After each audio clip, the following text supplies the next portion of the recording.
H C Verma question number 30। अगला question है question number 13 क्या है? The elevator shown in figure है, एलिवेटर है ये, मान लीजिए it descending with an acceleration of 2 meter per second square से नीचे उतर रहा है। ये एलिवेटर है वो 2 मीटर पर सेकेंड स्क्वायर से नीचे डाउन हो रहा है, ठीक है।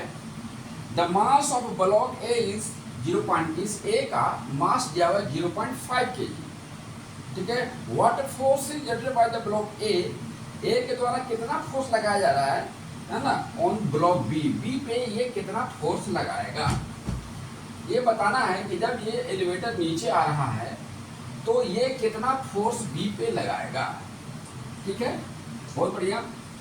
अब देखिए कि ये ए कितना भी फोर्स बी पे लगाए, ठीक है, तो जितना फोर्स बी पे लगाएगा तो बी भी उतना ही फोर्स ए पे लगाएगा। ये न्यूटन्स थर्ड लॉ है। Very good. तो जितना फोर्स ये बी पे लगाएगा बी भी उतना ही फोर्स इस पे लगाएगा।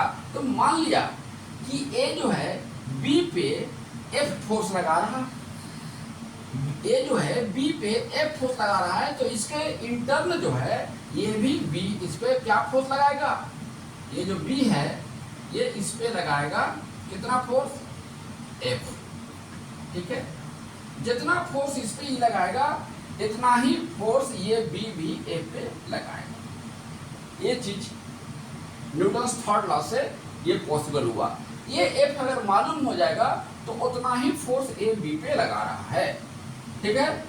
चलिए, तो अब ये चीज समझना है कि कितना फोर्स अब ये लगाता है, ये हमको पता करना है। कैसे पता होगा?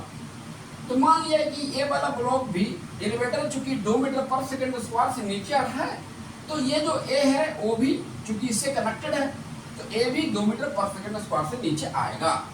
बनाइए इक्वेशन इसका मोशन का। तो mass into acceleration equal to, ये मास इंटू एक्सेलरेशन नीचे आ रहा है, इक्वल टू क्या हो जाएगा, इसका वेट इसका कहाँ है, नीचे mg यानी mg माइनस एफ चूंकि ऊपर की तरफ धक्का जा रहा है तो इस ब्लॉक पर mg माइनस एफ होगा, ठीक है।